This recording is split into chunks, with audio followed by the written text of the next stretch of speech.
Calamansi pala, calamansi. Kasi yung lemon, ito, natapos ko. Ito yung lemon. Lemon flavor. Yan. Tapos ko nang gawin. Hindi ko lang nakuhaan yun ng picture.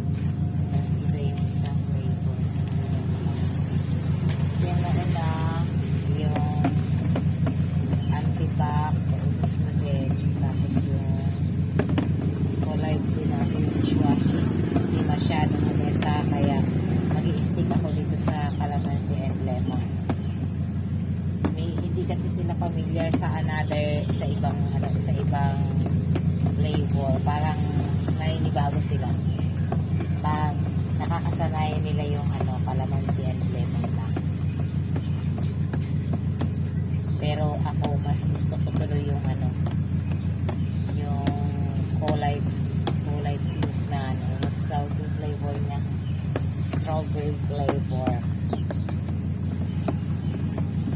Tsaka yung mangoes.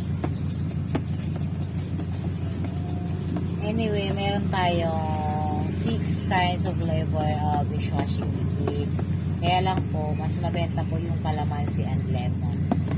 Meron din pong calamansi with aloe vera. Kaya, yung dishwashing ko po, merong dark green and light green. Kasi yung light green with aloe vera po yun. So, ito naman is pure calamansi flavor. Yun, guys. Okay. See you next video.